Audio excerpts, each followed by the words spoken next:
As Han shared, I am the Disaster Education Coordinator with Nebraska Extension, and I have been involved with our Weather Ready Farms program since the beginning, which it seems like forever, and then it seems like yesterday that we were having that conversation about what we wanted to do within Nebraska Extension to address weather readiness within the agriculture community. So I'm going to share and kick off here our next hour by sharing with you about where we've been, in particular within the past year. Weather Ready Farms as an idea has been around since 2016, but we really had a momentum building year starting last fall. And so I'll talk a little bit about that and where we got to where we are, and then dive into the e-field book, which has been one of the exciting outputs that has resulted from this past year. So I'm going to go ahead and share my screen. Just give me a minute here.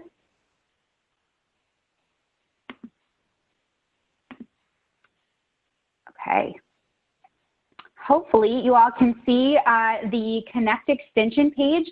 If not, Hans, I ask for you to just let me know. But so here we are. So really, I need to kind of back up and share that the reason that I think there's been, not I think, but I know there has been so much momentum this past year is that our Weather Ready Farms program was selected as an e-extension NTAE project. And so before I get into all the details about NTAE, I wanted to first inform you about Connect Extension. If you are an extension professional and have not yet engaged in Connect Extension, I encourage you to do that. We have quite a building community that is certainly growing within Connect all around Weather Ready Farms. And so here's the welcome page on Connect. You can join as a professional, and you'll see here there's certainly a lot of things that may be of interest. For example, there is a calendar of events, professional development or otherwise, just to learn about what's going on all across the country. As you can see here in our Learn events, I did include this webinar is part of the Connect calendar, so we were able to reach or inform more broadly national extension about what we're doing. And then there's some other great resources too. For example, those of you that do direct education in agriculture, you'll see here on the right-hand side, there's a virtual field days podcast that the folks at eExtension have interviewed several people across the country, getting their thoughts and insights on, working virtually within agriculture. So to drag your attention further, so I mentioned NTAE. So what specifically is that? So there's this tab here up at the top. Take a minute, of course. So while that's coming up, so NTAE stands for New Technologies for Agricultural Extension.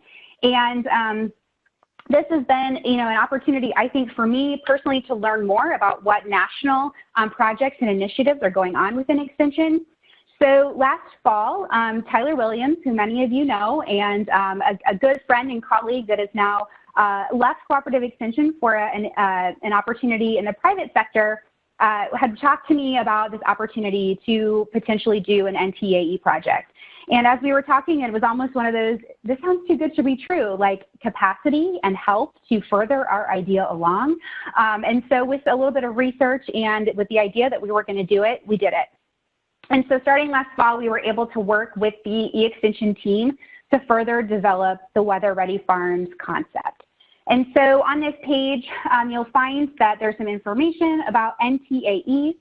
Specifically, the main highlight is the output of the e-field book, which we're going to be diving in here later. But the e-field book is great because, as we all know, those of us in Extension, the need to publish and to be engaged in important scholarship. This certainly fulfills that, as well as then thinking from a program development standpoint, there's certainly a lot of value here too. So the e-field book will be focusing on that here shortly.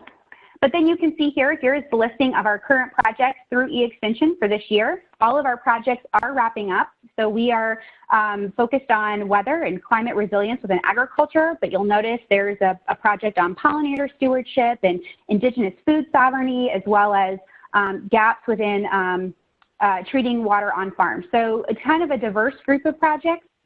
I will note that the application period for the 20 and 21 projects has just ended. So hopefully there are some chosen projects within folks that are on today's webinar. So I think that's a pretty good overview about NTAE.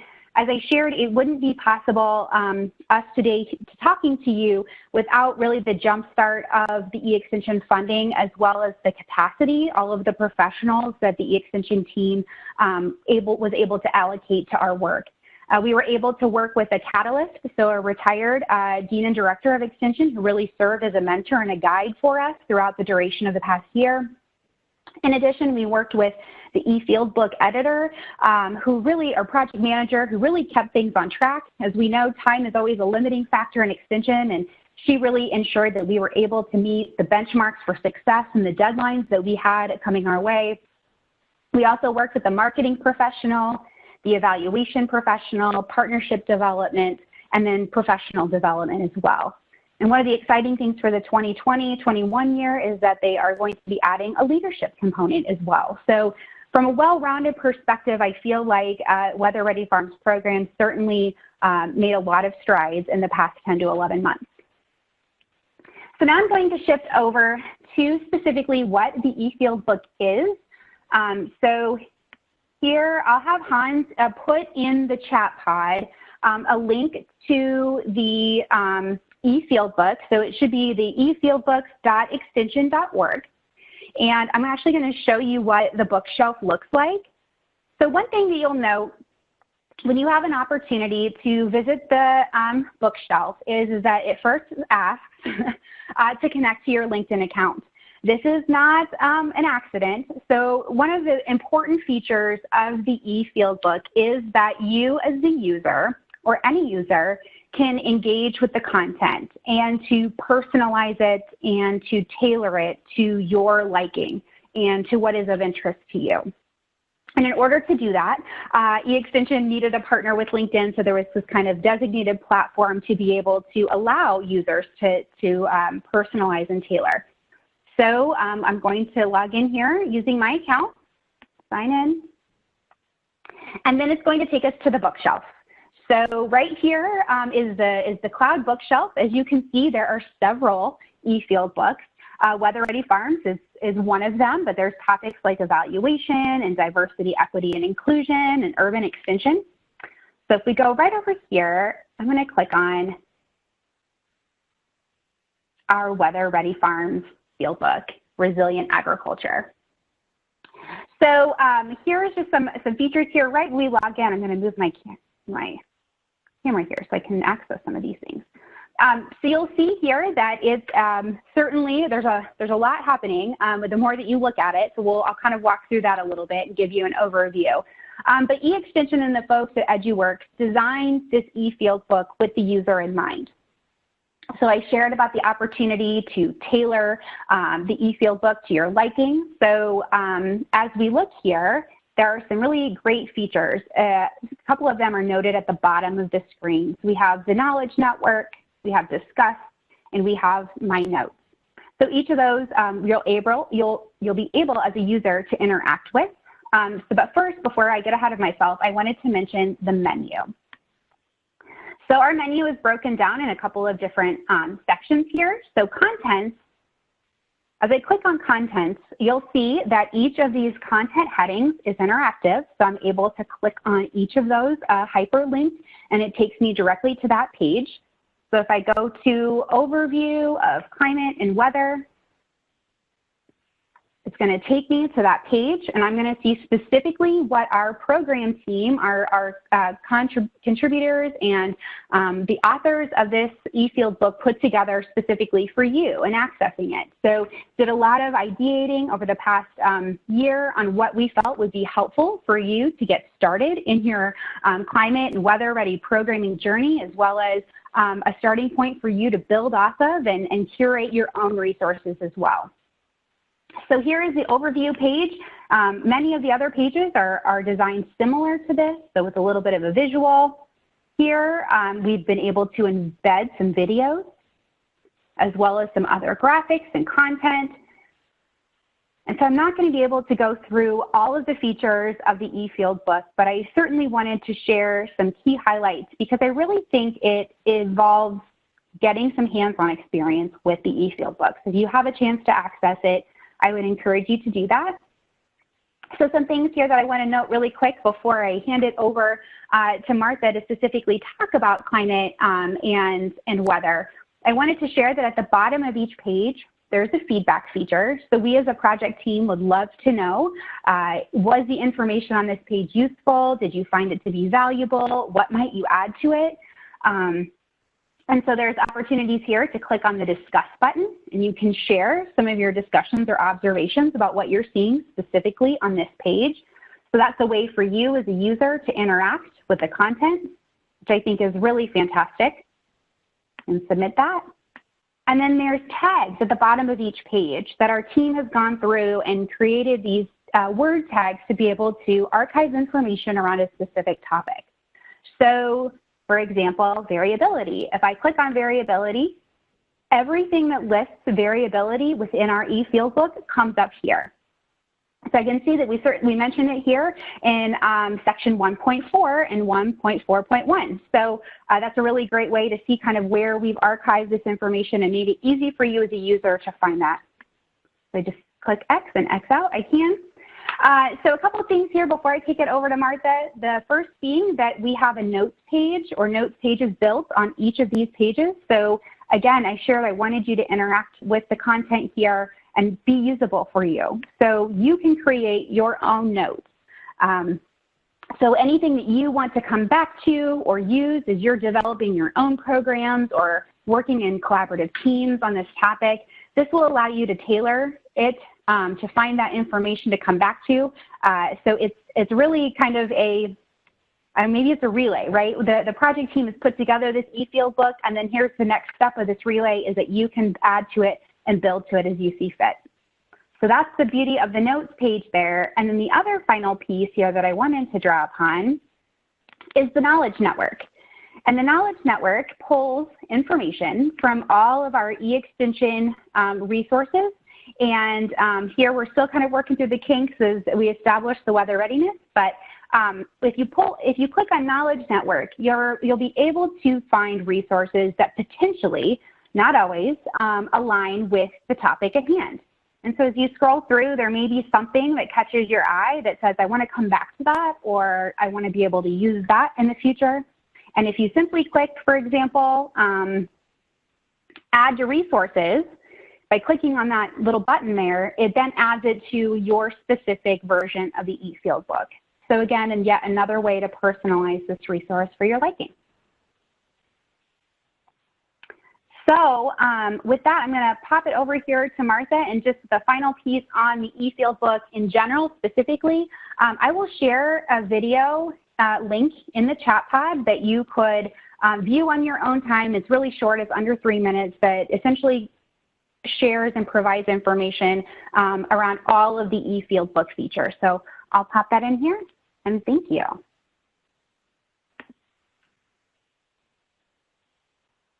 So Martha, I turn it over to you. Great. Thanks, Ashley, so much for that introduction. And I'm going to share my screen here. Let's see. Here we go. All right, somebody can alert me if they're not able to see my PowerPoint presentation. So Ashley got into kind of the details of the e-field book and how to navigate it. And so for the next 15 minutes or so, I'm going to be talking about this overview of weather and climate. And there's a few topics that I'm going to be talking about, kind of the highlights of what we've got in the e-field book. And one of them is what differentiates weather and climate. Sometimes people use these terms interchangeably as if they're the same thing, and they're really not. And so we've got a little bit of language here that talks about what is the difference between weather and climate. And what it comes down to primarily is timescale. Weather is the day-to-day state of the atmosphere, whereas climate is the average of those day-to-day weather conditions. I believe we use the phrase that weather is your mood and climate is your personality. Your mood can change from day to day, and it often does, but climate is kind of the average of those, and that's your personality. And another way to think of it is here we're seeing a road that's partially covered with water in the sandhills of Nebraska. And this was in 2019, which was the third wettest year on record for Nebraska and wettest on record for many states in the north central region. So the weather, that will give you the answer to the question, will it rain tomorrow? But climate will tell you the answer, do we need to raise the road or move the road? So again, just something to illustrate the difference between weather versus climate. Okay, so we get into kind of the defining features of climate of the plains in the Midwest, and we try and cover kind of a large area of the central U.S. So this information is not specifically for Nebraska only, but it's for a larger part of the central U.S. And so we cover kind of the basic features of the climate of these regions. The fact that it's a highly continental climate type with lots of interannual variability. So something that we all experience from year to year. We can go from hot to cold and wet to dry, and sometimes very quickly. But that's a very prominent signature of this continental climate type. We also have a very strong east to west precipitation as well as humidity gradient, and this is more so kind of in the western part of the region. For Nebraska, our precipitation, it's twice as much in the east as it is in the west on average. So we get about 35 inches of precipitation in far southeast corner of Nebraska, where it's only 12 inches or so on average in the west. This part of the country also has distinctive wet and dry seasons. That's more pronounced in the western part of the region than it is in the east. But precipitation tends to reach its peak in spring and summer, kind of trailing off in the fall and winter. So again, another defining feature of the climate of this region. And we also talk about drought and flood and how those are normal and common of parts of our climate. And sometimes these occur in rapid succession. And this is something that seems to be increasingly the case. And the images that you see here, while they're not in the e-field book, but this would be an interesting thing to add maybe in your notes or to think about the impacts that you've seen in your particular region, going from 2019, where we had this very expansive flood throughout much of Nebraska and other parts of the region. And then we go into 2020, where we're coming off of a very wet year. The image that you see on the bottom right happens to be from southwest Nebraska, where it's quite dry there and in D2. And of course, it's worse in other parts of the region currently, into Iowa and Colorado and other areas. So again, we kind of cover these basic features that kind of define the climate of the plains in the Midwest. We have some images to go along with this. Some of you are probably very familiar with these kinds of graphics. This one is from the PRISM Climate Group out of Oregon State University. And you can get monthly and annual precipitation, temperature, as well as some other metrics like humidity and so forth. So this one, I think, really defines that strong gradient that we have in this part of the country, where it's much wetter in the eastern part of the region than it is in the west. And across the Great Plains, kind of that north-south line between North Dakota and Minnesota and on south, there's a strong gradient in that precipitation. We also get into climate change from a historical perspective, as well as from a climate projections perspective. And here we're utilizing or incorporating some graphics from the U.S. National Climate Assessment. The images, the URL is provided here, and it's also provided in the e-field book, so you can link directly to these images.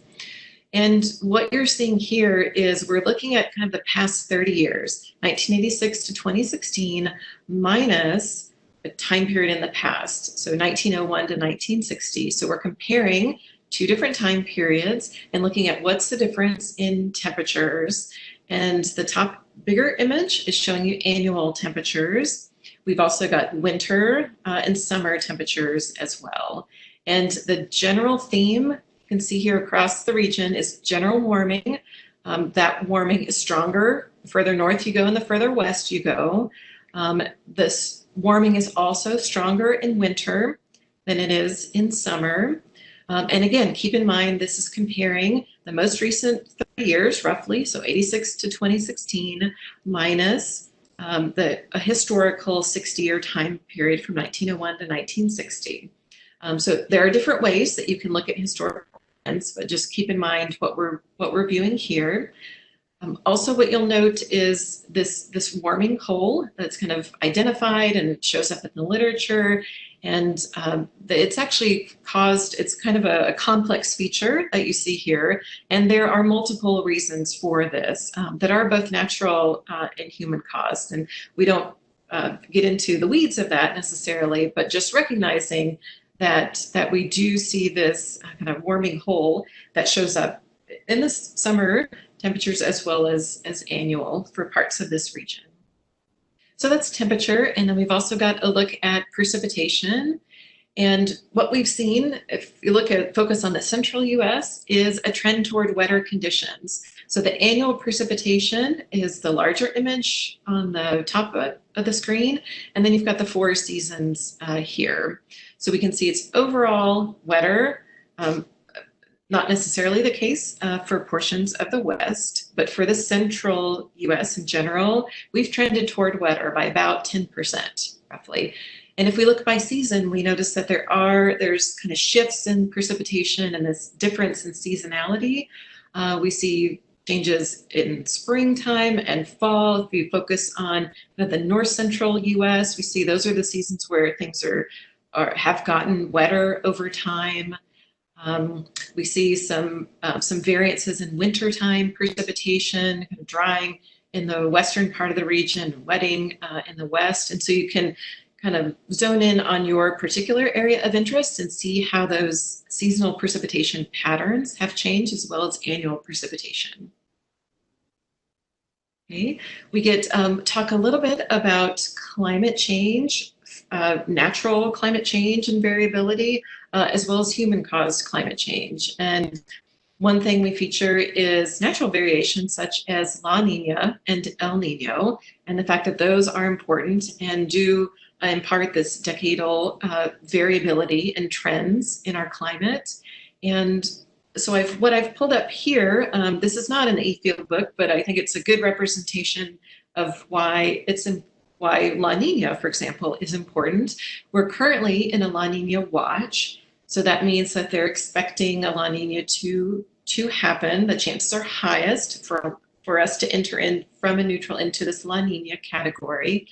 And these climate outlooks, this is for December, January, and February. So a 3-month climate outlook for the winter timeframe. We're looking at a trend or enhanced probability of wetter than normal conditions for the winter in the northern part of the US, and then drier than normal in the south. And a lot of times what drives these climate prediction center outlooks is the El Nino phase. Are we in El Nino, La Nina, or neutral? That's one of the forces that kind of drives these outlooks. So we talk a little bit about natural variation.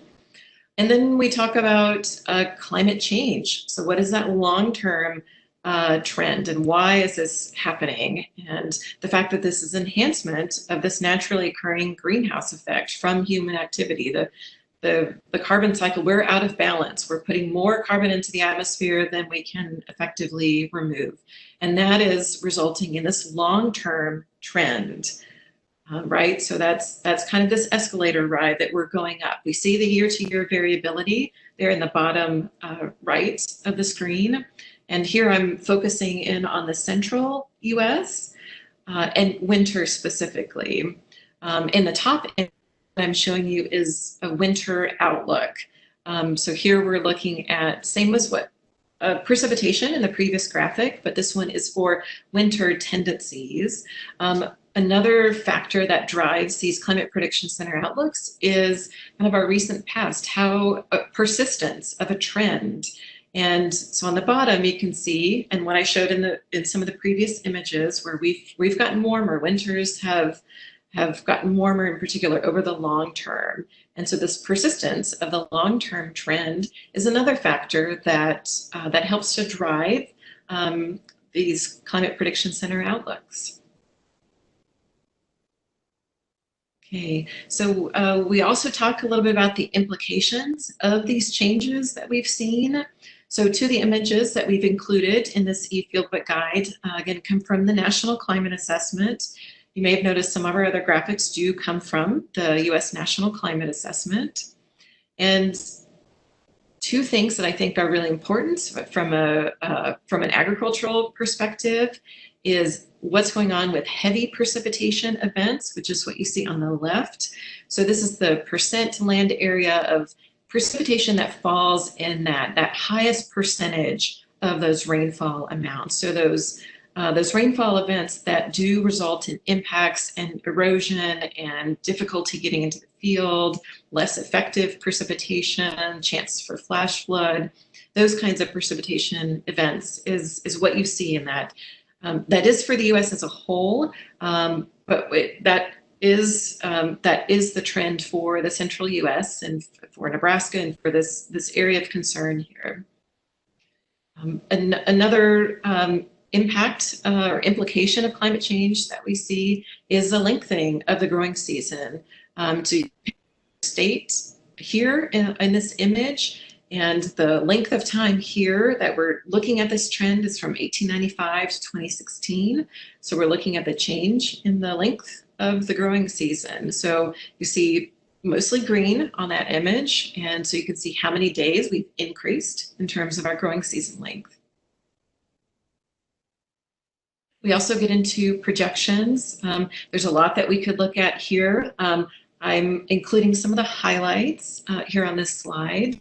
And so we'll start from the top here. So warmer by about 4 degrees on average in the next 30 years. Okay?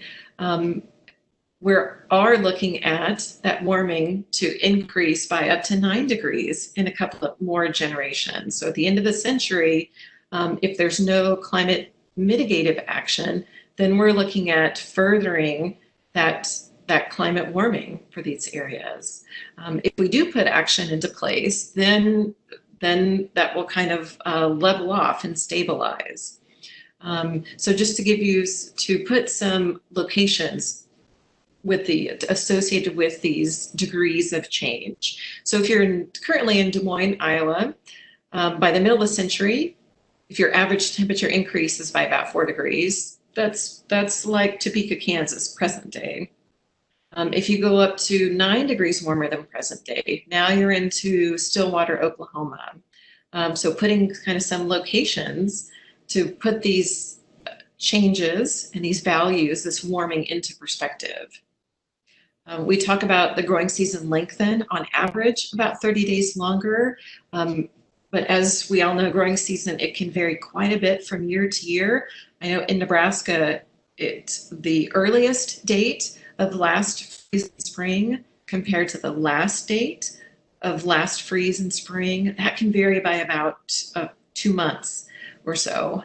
So there is a lot of variability from year to year in the growing season length, but on average, we're looking at about 30 days longer for this region, doubling the number of 90-degree Fahrenheit days. So these extreme warm days, those are expected to increase compared to what they are now. Thinking about precipitation shifts, wetter climate overall in general, and thinking back to that historical trends, we have seen a trend toward wetter conditions. That trend will likely continue.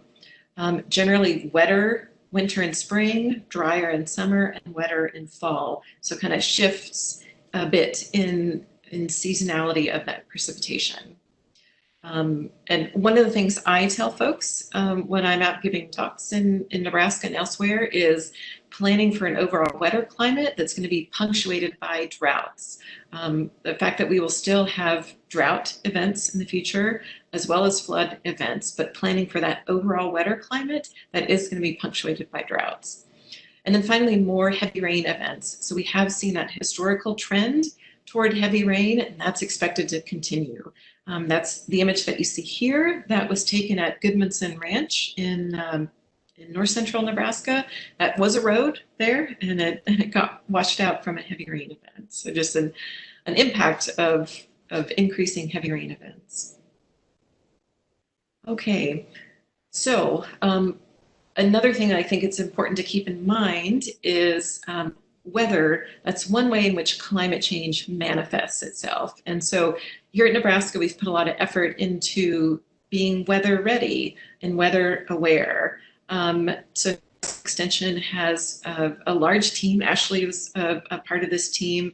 That Hail No is a resource guide that's available after you have a hail event, assessing damage. What do you do? What are the steps you take after you get impacted by hail? A very common severe weather event that impacts Nebraska and much of the plains. There's a Drought Ready Nebraska drought resources page on Nebraska Extension.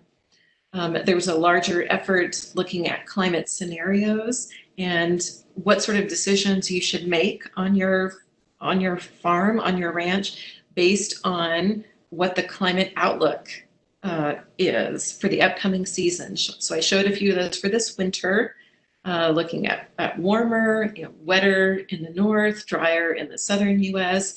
If the Climate Prediction Center outlook is for a specific temperature and precipitation conditions, then these climate scenarios tool gives you management strategies that you can do to reduce your risk to certain events happening.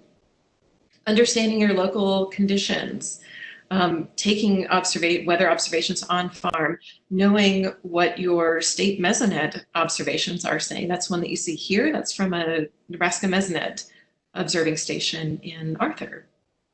And then finally, having decision tools at your fingertips. And AgriTools is something that was developed by Tyler Williams and a team of IT folks. And having this localized information at your fingertips is really important. So I just want to highlight some of the resources that Nebraska has put to be, again, trying to be weather ready and resilient to these weather events. And just a few more slides here. To finish up the weather part, we also some strategies thinking longer term climate change and mitigating future climate change. And so these are different kinds of decisions that you would make than in the previous slide. So thinking about how to reduce your greenhouse gas emissions within your operations, making sure you are efficient and managing your resources wisely, looking at sequestering carbon and improving your soil health so that you are less vulnerable to those heavy precipitation events that are on the rise and that will continue. And then the image that you see here is highlighted again from the U.S. National Climate Assessment. So a project that was incorporated in Iowa, the STRIPS program, incorporating prairie strips into their operations here. And then finally, the last topic I wanted to cover is perceptions of climate change. I and others like me, there's state climatologists in all these other states. We tend to talk to lots of different groups of people on the topic of climate change and implications, and we think about what people's perceptions are on this topic. And so I just wanted to show a few illustrations from the Yale and others who developed this survey and survey the population in the country to kind of get a handle on how people feel about this topic. Because to put action into place or to do something about it, then they need to have a certain attitude about climate change. And so just one thing I wanted to highlight is the fact that majority of Americans do think that global warming is happening. So the national average is about 67%. And the image shown here looks at the county level. So whatever county or counties you work in or live in, this is how what the public perception is global warming happening or not.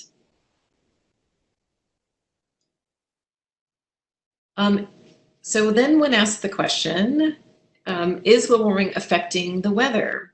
You can see more blue on the map and lighter shades of orange. And so that's a little bit less. So fewer Americans think that global warming is affecting the weather. Okay. And then when we ask, even fewer Americans think that global warming will harm them personally. You can see the map is primarily blue. So 42% of the country thinks that global warming will harm them personally. So again, there's this kind of disconnect in terms of perception of climate change and if it does impact people personally. So that's the last topic that we cover kind of in this overview of climate and weather. And I'll leave that up for just a minute, and that's how to contact me. And I am going to stop sharing my screen and turn it over to you, Hans.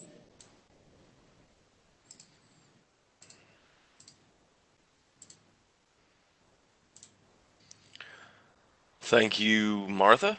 And I am going to lead us into the farming portion of the curriculum and e-field book. I have up here the e-field book as it would be seen in the library from the e-extension project, as well as the extension.org site here. There are two different, all the information is the same across these two platforms. The main benefit of the e-field book itself is the ability to linearly work your way through the content, as well as the added knowledge network and everything there. The benefit of the website version is that I can skip to a page in a hurry if I want to. And that's the way I'll be looking at this because we have limited time. And I should just take 1 minute very quickly to explain that, yes, I am sitting about 20 miles west of Evansville, Indiana at the moment, which puts me nowhere near Nebraska. And this is a Nebraska curriculum, right? So why? Well, when the opportunity arose for the e-field book and the project to be undertaken, I told Tyler Williams that I would very much like to steal this curriculum when he was done. And Tyler told me, no steely unless you helpy. So Tyler and I worked on particularly the farmer risk overview and farmer resources overview sections of this e-field book. And the way it breaks down is basically for farmer risk, what weather events create risk on, in this case, sometimes looking a little more closely at row crop agriculture, but certainly for some of these events also livestock agriculture enterprises. And you see the list here of particular extreme events, plus some of those things that we don't particularly think about all the time. But when we look at climate change, there are some non-extreme events that we do need to look at, like water resources and pest concerns. And some of these pages are going to have particular content. You will be required, whether you go to the website or the e-field book, to use that LinkedIn account, and you do have to have a LinkedIn account. No workarounds for that.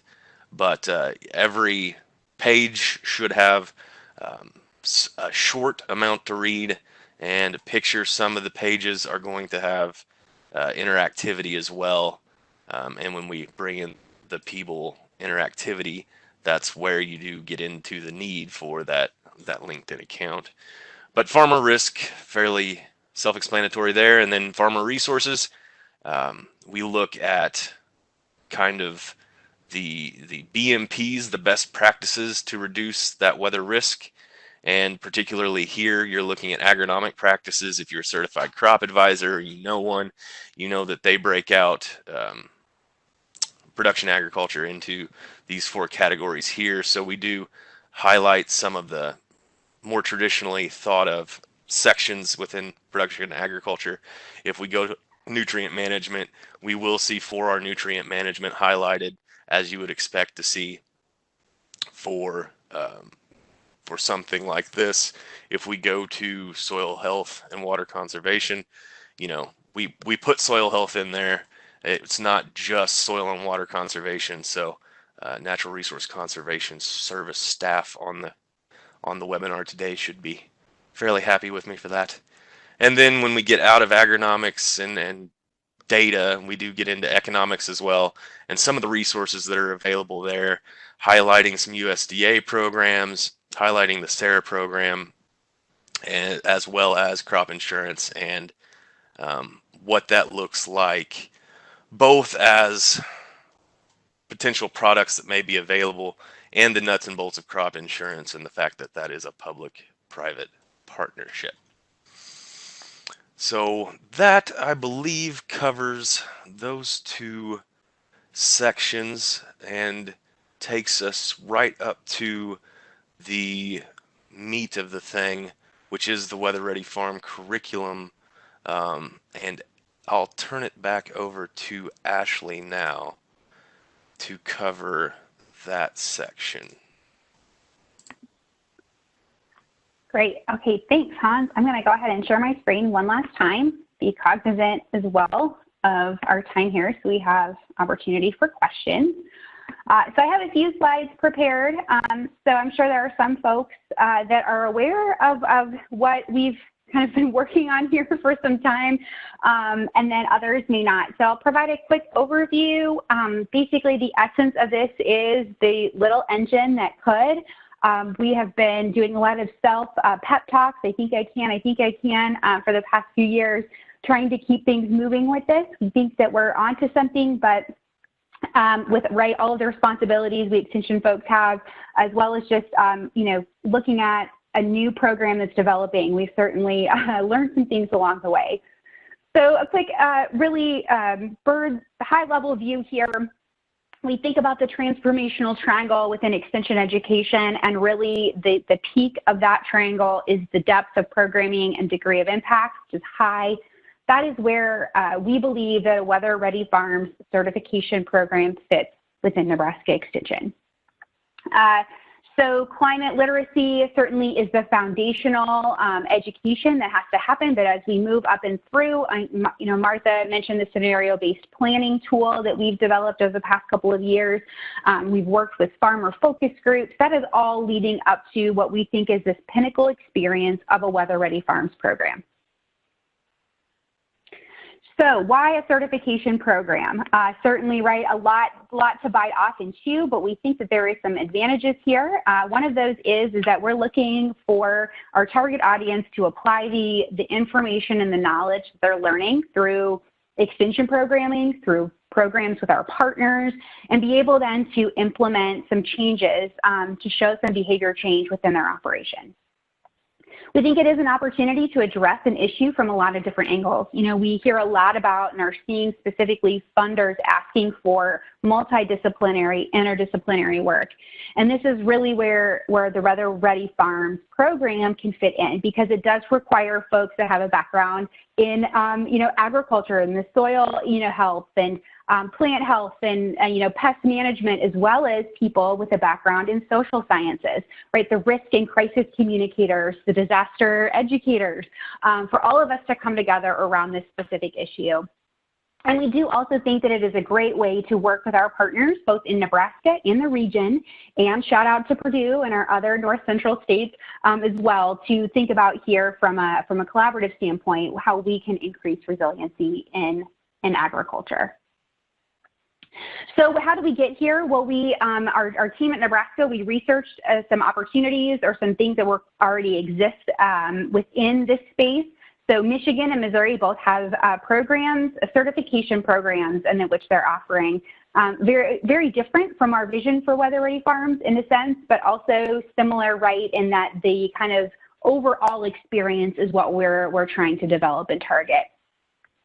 We have received a planning grant from our North Central Risk Management Education Center to kind of do some exploration and the viability of a project like this. And then, as I shared when I opened, the e-extension NTAE project has certainly been something to help us build momentum over the past year. Of course, we have this e-field book, but there's some other really great things that we got from that experience, of which I will share here shortly. And then we were able to, starting this spring, do a pilot test with 4 producers that Tyler initiated, and I will be finishing that up here in late summer, early fall, and looping back with them. They went through that self-assessment part of our certification program, and so we're going to check in and see how that went for them. And then I'm really excited to think about, too, some added capacity that we'll be getting through a national service member through the VISTA program here, hopefully come January. So here's a quick outline of what our vision for the program looks like. So for those of you that have been engaged and have been watching the development of our program, those boxes in red, so starting from self-assessment through the certification, are kind of the long-standing pillars of our program. They've been here since the really beginning when we were starting to do our education and research around what we wanted. But through our e-extension project, we actually have added this market research piece, which I will be talking about here in the next couple of slides. Market research was certainly kind of a mind-blowing experience for me because, you know, I think about a lot in my extension role. I'm a Jill of all trades, master of none almost, right? We're expected to do a lot in our extension roles. And so, I knew about marketing, but I didn't really know about marketing and the power that it can have, especially when we're looking at developing a very large brand new program. So market research has kind of been added as a precursor. So for those of you thinking about something similar in your states, that would be kind of my little bit or wise instruction. So market research. So we had an opportunity to hire or put out a bidding process for market research firms to really do some deep diving and finding out more about our potential target audience. And over the spring, which is fantastic because they did it, like they did the work, right? It was beautiful to be able to provide them kind of where we were going and what we wanted from them interacting with producers and them surveying participants, but we didn't have to do that work, which also too created this kind of neutral party, non-biased solicitation of information.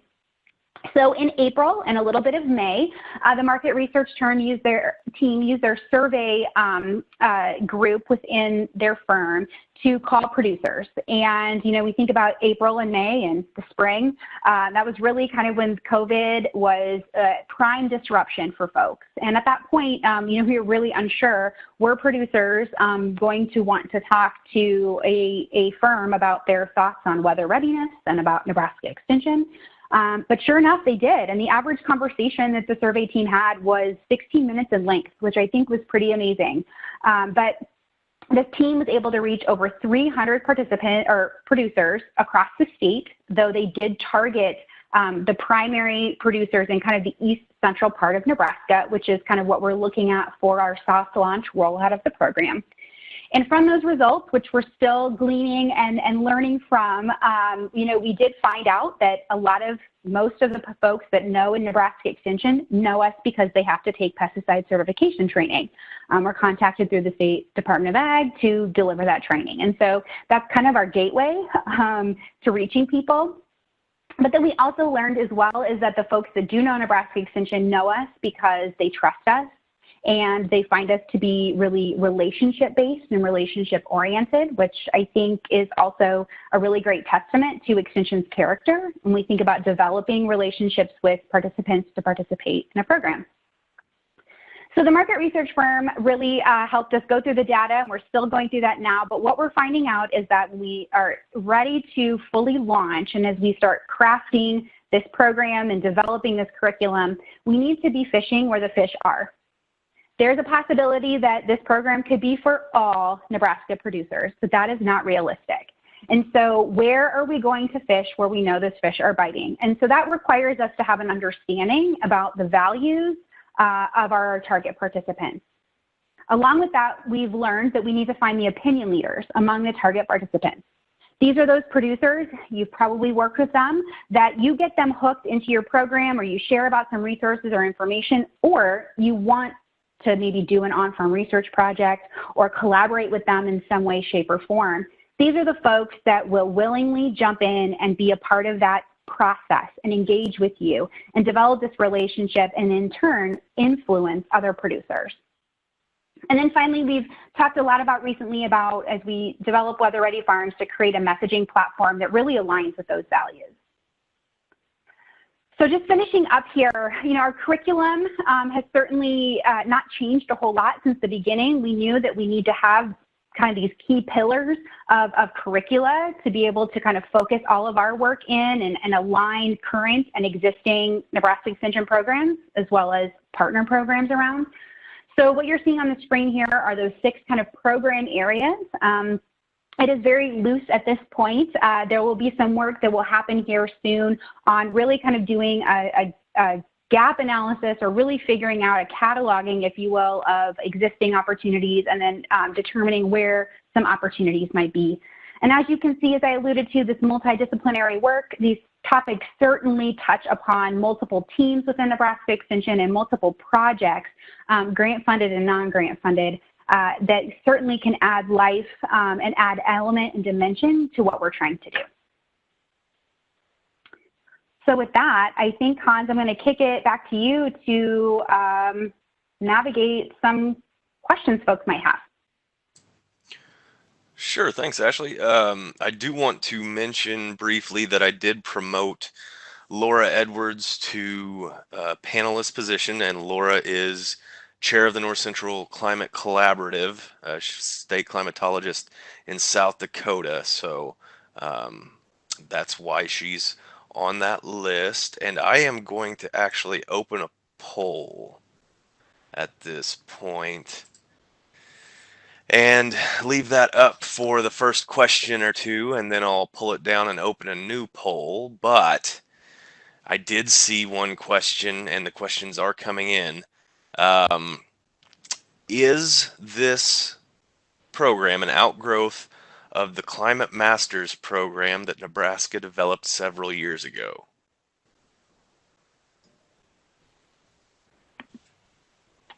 Ooh, well, I'll take a stab at that. I will say that would have been before my time with Nebraska Extension, though, in conversations with colleagues, I, have heard of the Climate Masters, so maybe there are some other folks in the line that could answer from a historical perspective. Yeah, actually, I can chime in here. I don't believe there's a direct connection. Climate Masters was a project that someone from Extension, as well as Regional Climate Center and the Drought Mitigation Center, had gotten some funding for, and it was a several-year program. But this one, this particular program has a different focus and target audience, and I don't believe it was directly connected to that effort.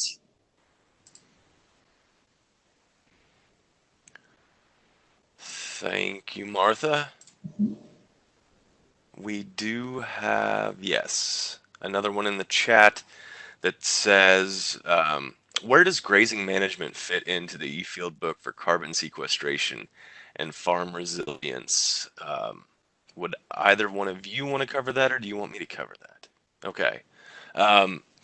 Basically, the e-field book was developed with the knowledge that agriculture is various and widespread, just a whole lot of different practices there. And that's been one of the things that Nebraska has struggled with is, when you break it down into these various topics, how do you create questions that apply across the board, or do you intentionally create a curriculum for a subset of agricultural practices, correct?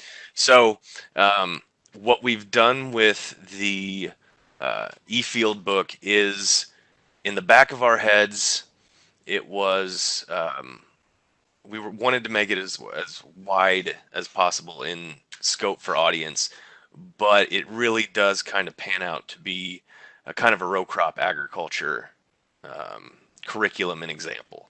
So grazing management certainly fits in for farm resilience and carbon sequestration for graziers and livestock operations.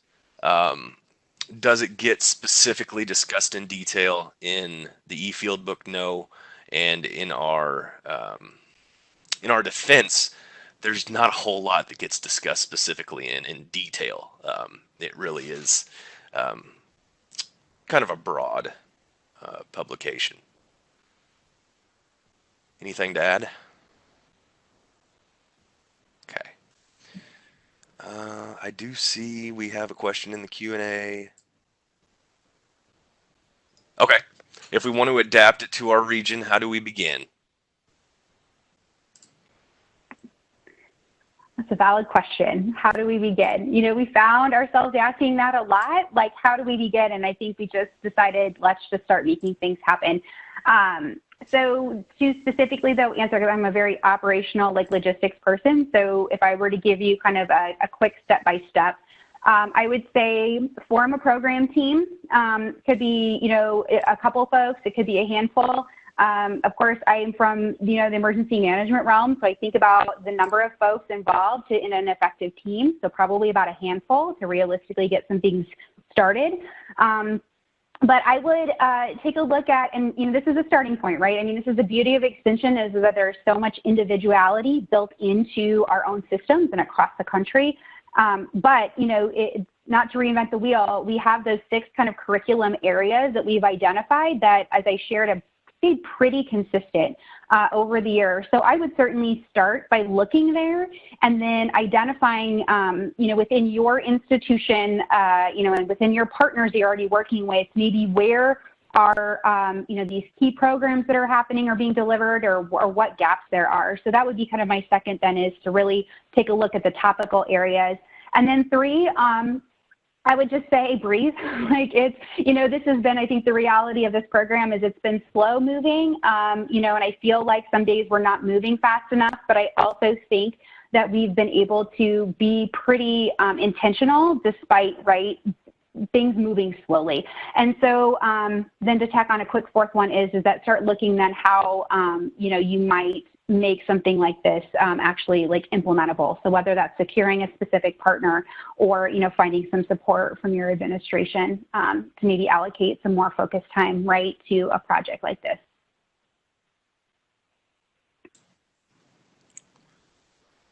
Okay. We have got many more questions in the chat now. So I'll ask the second question from Kim. How adaptable or available is it for other states with the knowledge of what was just shared, right? So something exciting, I think, through this project as well, you know, as Hans was sharing, you know, he is in Indiana, and one of the things that he and I are going to be working on here in October is to do a joint, a Purdue-Nebraska Extension professional development experience. And so there may be some opportunities like that to engage with your system. And I, you know, would be happy to help facilitate what that conversation, you know, or conversations might be, as well as looking forward to, on my end, getting some added capacity through a VISTA National Service member to keep driving some things through. And one of the things that I would like to see come of that is some resources that could be used by other states as well. So I mean, that doesn't give you anything specifically at this moment other than, you know, maybe the advice that I gave in answering the previous question about getting started. But I'm certainly happy, you know, to have conversations with folks and offer any encouragement that you need in getting started. Thank you, Ashley. I think this next one is maybe something for Martha to start. A longer growing season, more moisture, milder winters, they can be good things for agriculture. How do you communicate the need to change when many of the variables can appear positive? Yeah, good question. So I think, yes, they can be, in some sense, they can be a good thing for agriculture. But I think, you know, thinking about getting it out of bounds and kind of out of the range of what we have experienced, while, you know, a little bit may be good, but going too far, it is not necessarily a good thing. And so putting these changes into perspective and maybe even using past extreme events to provide examples for them to understand once we reach a certain amount of we want it wet, but not in the spring when we're trying to plant, and we want it wet in the summer, but that's not where the climate projections are going. Yes, have a longer growing season, but more extreme warm days that aren't great for corn when it's pollinating. The wetness during spring and fall is not great when you're trying to get into your field or either at planting or harvest. So I guess, use those kinds of examples to help illustrate why certain trends are not ideal for agriculture. Great, thanks, Martha. It is past the top of the hour, so we are going to formally kind of end the session now. Gary Wyatt does have a question in the chat that we will answer after we formally sign off, so that people don't feel the need that they have to stay on after the time's expired. So thank you all for participating today. There is a poll that if you want to fill out, you've got about 30 seconds left as you're signing off. We appreciate your participation, the great questions, and look forward to chatting with you again in 2 months in October, when Rick Stoll and Galen will be talking about some animal agriculture specific topics with climate change. So thank you all. And Gary's question is not in the Q&A, it's in the chat. The USDA National Agroforestry Center in Lincoln. I have not worked with them, Ashley, Martha. No, I have not. So he mentions windbreaks, and I think that is a part of the Weather Ready Farm certification. So it's kind of part of the self-assessment is looking at, do you have these on your operation? So in that regard, it's a part of it. It's not mentioned specifically for, I think looks like he says reduction of climate change, so kind of the mitigation aspect. I think it's more kind of in the self-assessment of your farm aspect that it is highlighted. But no, I have not worked specifically with that center. And actually, it's looked like you were shaking your head. You had not either. So. No, and just to add, that's a perfect example of, and I didn't get a chance to talk specifically about the operational details of the the education and verification parts of the certification. But I would imagine, as we started to collect resources and information, that if a producer mentions that is something that he or she would like to improve on their operation, certainly that would be a recommendation with our team to walk through and say, what's the education there, or where are some opportunities that you might be able to make some changes on your operation? And it's very possible that could come up. And we want to make that experience as, as unique and individual to those needs of the producers participating. So yeah, certainly, something aware of, but not specifically formalize a partnership, I guess, for our current program. Okay. So we've got one more question. Great. Gary's going to share some resources. We've got one more question that popped up in the Q&A, and then I think we will go ahead and actually close out the webinar. It deals with something that we've all dealt with, the conventional and traditional producer response that Domo has experienced is we already adapt and change to weather changes or trends. So what's the point of doing anything more or anything different?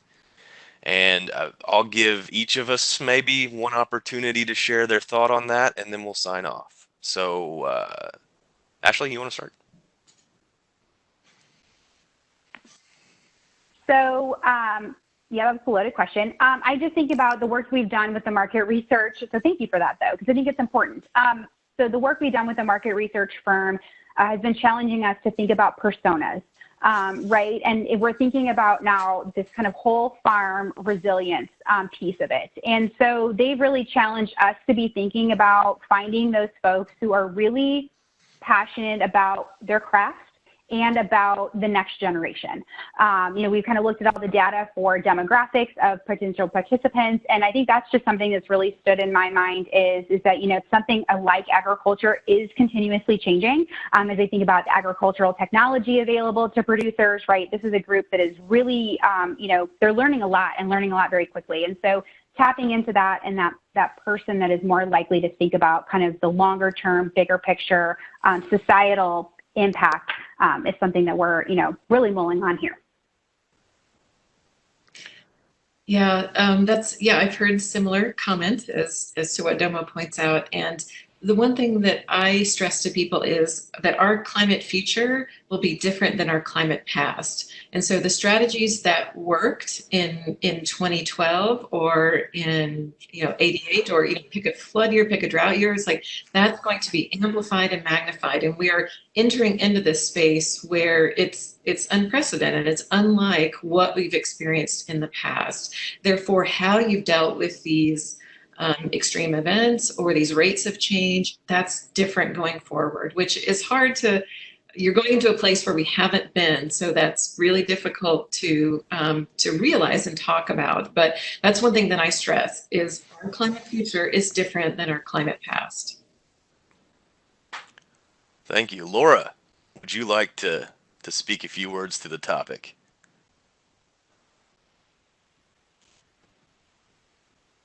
No, I don't have anything to add. Martha has answered it pretty well there. So. Okay. And my comment on that particular producer response is that it takes a lifetime to get good at farming. And perfection of a particular set of farm management practices is, number one, takes multiple years, and number two, is extremely expensive. So although adaptation and change to some weather trends may be possible through the newest technology in crop seed or vertical tillage tools when the opportunity arises, the climate changing as rapidly as it now does, farms don't generally change that rapidly unless a new generation comes into the farming operation. So the point of doing anything more is that farmers know that they're always doing or needing to do something more, something different. And as you increase the trend line on temperatures, on CO2, on various climate change responses, the point of doing anything more and different is because the weather is forcing us to do more and different things in a more rapid fashion. So hopefully that was somewhat comprehensible.